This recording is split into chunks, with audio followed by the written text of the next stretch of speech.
We are the Gujarat Technological University. Since its inception over a decade ago, GTU has been empowering young and curating minds to realize their true potential. Over 4 lakh inspired students are enrolled with one of the premier academic universities in India. With more than 450 affiliated colleges in its fold operating across 5 zones of the state, GTU, the International Innovative University, your place to move forward.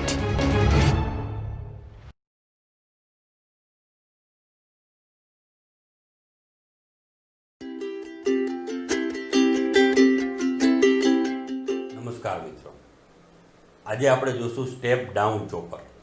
ચોપરનું main કામ શું?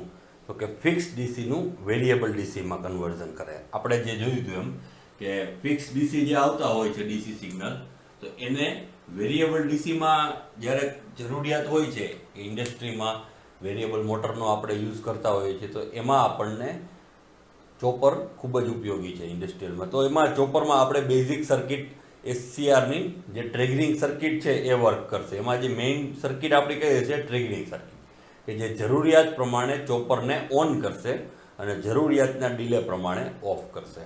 તો આ main function હતું જે આપણે એના પ્રિન્સિપલમાં જોયું હતું. ચોપરનું મેઇન પ્રિન્સિપલ શું છે. હવે આપણે વાત કરીએ સ્ટેપ ડાઉન ચોપર.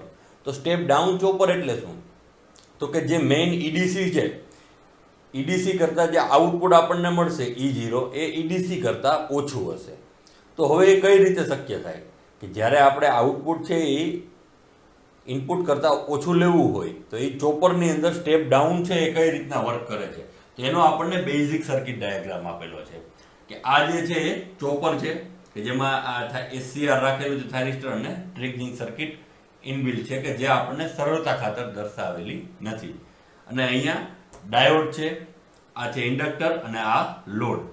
એટલે આ જે આપણે આઉટપુટ વોલ્ટેજ જોઈએ છે E0.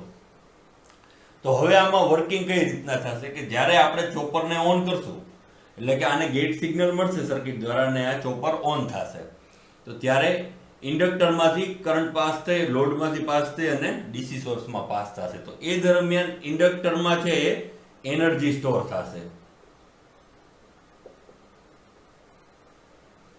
હવે ઇન્ડક્ટરમાં એનર્જી સ્ટોર થાય છે એટલે એનો ફાયદો શું આપણને? તો કે ડાયરેક્ટ જો આપણે ચોપરથી ઓન કરીએ અને લોડમાંથી કરંટ પસાર થાય તો આપણને વધારો બહુ ઝડપથી મળે છે. હવે ઝડપથી વધારો ના મળે કરંટમાં અને એક્સપોનેન્શિયલી વધારો મળે, એના માટે ઇન્ડક્ટરનો યુઝ થાય છે કે જે આપણને એક્સપોનેન્શિયલી વધારો આપે. આ આપણને સ્ટેપ ડાઉન ચોપરના વેવફોર્મ આપેલા છે. સ્ટેપ ડાઉન ચોપરમાં જો અહીંયા આટલા ગાળા દરમિયાન આપણે ઓન કરીએ છીએ, પર્ટિક્યુલર જે ચોપર છે એને આટલા સમય માટે ઓન કરીએ છીએ અને આટલા સમય માટે ઓફ, એટલે ટોટલ ટાઈમ T છે. તો હવે શું થાય છે કે આ પોઈન્ટેથી જેવું આપણે એને ઓન કરીએ છીએ એવો એનો કરંટ જે I0 કરંટ છે જે અહીંયાથી પસાર થાય છે, I0 કરંટ લોડમાંથી, એ I0 કરંટ ઇન્ડક્ટરના લીધે એમાં એક્સપોનેન્શિયલી વધારો થાય છે. અને અહીંયા વધારો ક્યાં સુધી? તો કે જ્યાં સુધી ચોપર ઓન રહે છે ત્યાં સુધી.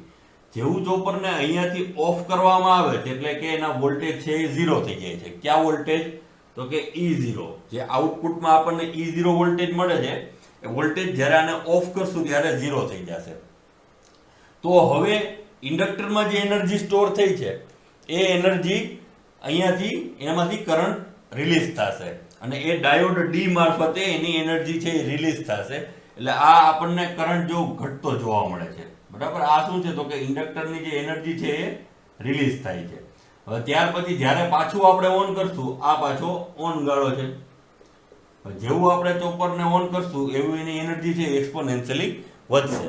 તો આ રીતે આપણને એક્સપોનેન્શિયલી વધારો અને ઘટાડો એટલે કે સ્વેટૂથ જોવા મળે છે કરંટના વેવફોર્મમાં સ્ટેપ ડાઉન ચોપરમાં. સ્ટેપ ડાઉન ચોપર શું કામ? તો કે જ્યારે અહીંયા ઓફ થાય છે, તો ઓફ થાય છે ત્યારે આપણને વોલ્ટેજ મળતા નથી, એના વોલ્ટેજ 0 થઈ જાય છે. એ આપણને અહીંયા દેખાય છે એના વોલ્ટેજ 0. એટલે આપણને ખાલી ઓન ગાળા દરમિયાન જ વોલ્ટેજ મળે છે. એટલે જે આઉટપુટ વોલ્ટેજ E0 છે એ હંમેશા EDC કરતા ઓછા મળશે. એટલે આપણે આને સ્ટેપ ડાઉન ચોપર કહીએ છીએ. બરાબર. એની કમ્પેરમાં આપણને આ સ્ટેપ અપ ચોપર પણ આપેલું છે એ આપણે હમણાં આના પછીના લેક્ચરમાં જોશું કે કઈ રીતના આને આપણે સ્ટેપ અપ કરી શકીએ. તો સ્ટેપ અપ અને સ્ટેપ ડાઉન ચોપર, બરાબર. સ્ટેપ અપમાં આપણે ઇન્ડક્ટરને આગળ રાખશું. અહીંયા ચર્ચા એટલે કરીએ છીએ કે તો આપણને સ્ટેપ ડાઉન સરળતાથી સમજાશે. અહીંયા ઇન્ડક્ટરને આપણે આગળ લઈ લેશું. એનું કારણ શું થશે કે જ્યારે ઇન્ડક્ટરને આગળ લેશું ત્યારે ઇન્ડક્ટરમાં સ્ટોર થયેલી એનર્જી છે એ LdI/dt તરીકે આપણે વોલ્ટેજ તરીકે આપણને મળશે.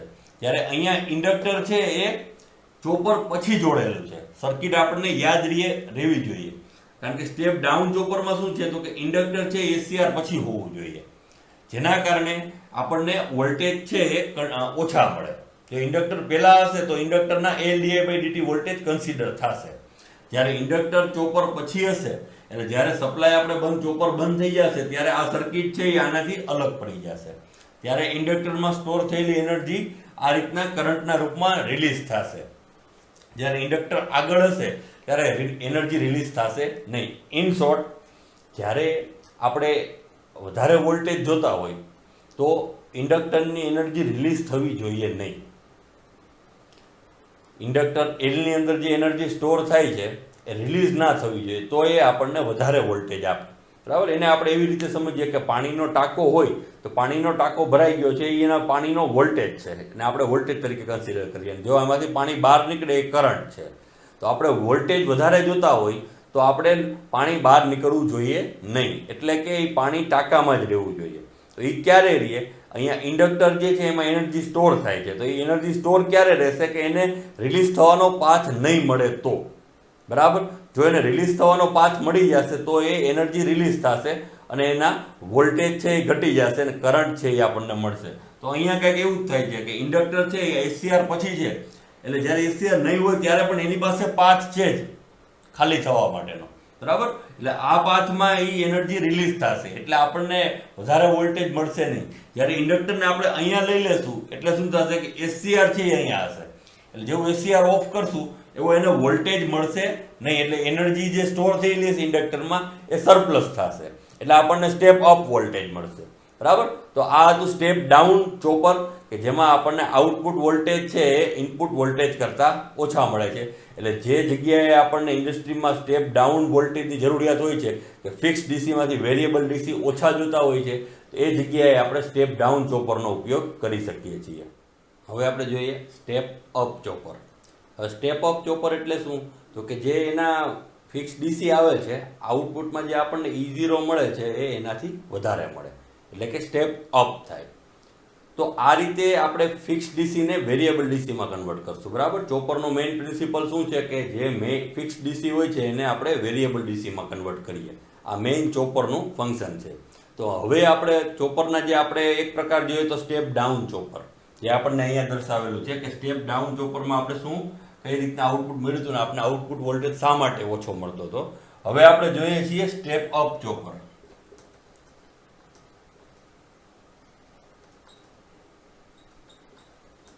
સ્ટેપ અપ ચોપરમાં ફેરફાર શું છે તો કે આ ઇન્ડક્ટર જે છે એ ઇન્ડક્ટરને સોર્સની સાથે જોડવામાં આવે છે.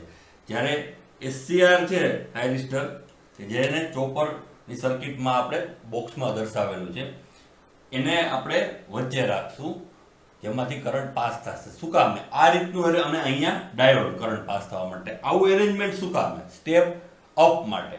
તો કે જ્યારે ઇન્ડક્ટરને આપણે સોર્સની સાથે જોડીએ છીએ તો ઇન્ડક્ટરમાં એનર્જી સ્ટોર થાય છે. હવે જ્યારે આપણે આઉટપુટ બંધ કરશું એટલે કે સ્ટેપ ડાઉનમાં શું થતું હતું કે જ્યારે આપણે ઓફ કરીએ છીએ ત્યારે આપણને આઉટપુટ મળતું નથી. હવે મિત્રો સ્ટેપ અપ થશે કઈ રીતના? કારણ કે જ્યારે આપણે ઓન કરીએ છીએ અને ઓફ કરીએ છીએ તો જ્યારે ઓફ છે એ વધારે આપણને લોસ આપે છે આઉટપુટ ઘટવામાં.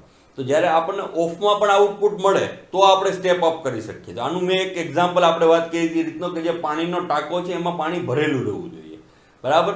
તો એ જે ભરેલું પાણી છે એને કહેવાય LdI/dt, ઇન્ડક્ટરમાં સ્ટોર થયેલી એનર્જી. જો એ ઇન્ડક્ટરમાં સ્ટોર થયેલી એનર્જી રિલીઝ થશે એટલે કે પાણીના ટાંકામાંથી પાણી વહેશે તો એને વહેતું પાણી છે એને કરંટ કહેશું. તો ધીમે ધીમે ટાંકો છે એ ખાલી થશે. તો આ આપણે જ્યારે સ્ટેપ ડાઉનની વાત કરીએ છીએ તો ત્યારે ઇન્ડક્ટરમાંથી એનર્જી રિલીઝ થવાનો આપણે એને પાથ આપીએ છીએ. જ્યારે સ્ટેપ અપની વાત કરીએ છીએ અહીંયા તો અહીંયા આપણે એનર્જી રિલીઝ થવાનો પાથ આપતા નથી, એટલે શું થશે, એનર્જી એમનેમ સ્ટોર રહેશે. એટલે મેઇન સોર્સની જે એનર્જી હતી પ્લસ ઇન્ડક્ટરમાં જે એનર્જી સ્ટોર થઈ છે એ, બરાબર. તો એ કઈ રીતના, તો કે હવે અહીંયા ધારો કે જ્યારે નોર્મલ કન્ડિશનમાં કરંટ પાસ થતો હશે એટલે ઇન્ડક્ટરમાં એનર્જી સ્ટોર થતી હશે. હવે જ્યારે આને ઓન કરવામાં આવે છે ચોપરને, તો ચોપરને જેવું ઓન કરશું એટલે એમાંથી જે કરંટ પાસ થશે ત્યારે ઓનમાં ધારો કે એનો કરંટ I1 હતો તો એનો કરંટ વધીને I2 થશે ઓન ગાળા દરમિયાન, બરાબર. હવે શું થાય છે, તો કે ઇન્ડક્ટરમાં એનર્જી સ્ટોર થઈ છે. સ્ટોર થયેલી એનર્જી જ્યારે રિલીઝ થાય છે, એટલે કે જ્યારે જે સમયમાં આપણે આને ઓફ કરીએ છીએ તો એ સમય માટે ઇન્ડક્ટરમાંથી જે કરંટ છે એ I2 માંથી I1 થાય છે, પણ જે પોતે મેઇન સોર્સ સાથે જોડાયેલો છે એટલે એને સપ્લાય કન્ટિન્યુઅસલી મળે છે. એટલે એનો કરંટ જે છે રિડ્યુસ થઈને I1 થશે, પણ એનો જે એનર્જી સ્ટોર થયેલી છે એ LdI/dt તરીકે વર્ક કરશે. કેના માટે, તો કે જ્યારે આપણે E0 કાઉન્ટ કરતા હશું ત્યારે નોર્મલી શું થતું હોય કે જ્યારે આપણે E0 કાઉન્ટ કરતા હોય ત્યારે T1 ગાળો જ યુઝ થતો હોય છે, કારણ કે SCR ને આપણે અહીંયા રાખેલું હોય છે. પણ અહીંયા કઈક પરિસ્થિતિ ઉલટી છે, અહીંયા આપણે ઇન્ડક્ટરને રાખેલું છે. ઇન્ડક્ટરનું જે બેકએન્ડ છે એ સોર્સ સાથે જોડાયેલું છે. એનો જે લેફ્ટ ટર્મિનલ આપણે જોઈએ તો એ સોર્સ સાથે જોડાયેલો છે, એટલે સોર્સમાંથી એને કન્ટિન્યુઅસલી ઇનપુટ મળે છે, બરાબર. એની જે સ્ટોર થયેલી એનર્જી છે એ આટલામાં I2 માંથી કરંટ રિડ્યુસ થઈને I1 પાછો આપણને મળી જશે. પણ આ ગાળા દરમિયાન જો આપણે એના ઇન્ડક્ટરના વોલ્ટેજ છે LdI/dt જ રહેશે. એટલે આપણને આઉટપુટ વોલ્ટેજ જ્યારે આપણે મેળવવા જશું એટલે શું મળશે આપણને, E0 EDC LdI/dt. આ EDC તો આ છે જ, E0 EDC LdI/dt.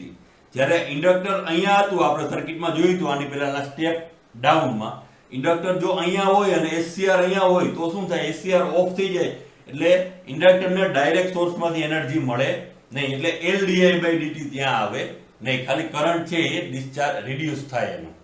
તો અહીંયા ઇન્ડક્ટર ડાયરેક્ટ એનો લેફ્ટ ટર્મિનલ છે ડાયરેક્ટ સોર્સ સાથે જોડાયેલો છે, એટલે ઇન્ડક્ટરમાં સ્ટોર થયેલી એનર્જી છે LdI/dt એ આપણને આઉટપુટ વોલ્ટેજમાં મળશે. હવે આપણે એનું એવરેજ વોલ્ટેજ ઇક્વેશન લેવા જશું ડ્યુટી સાયકલમાં, તો આ રીતના આપણને મળશે 1/1 - K × EDC, બરાબર. જે K શું છે, તો કે ડ્યુટી સાયકલ T(on/T), બરાબર.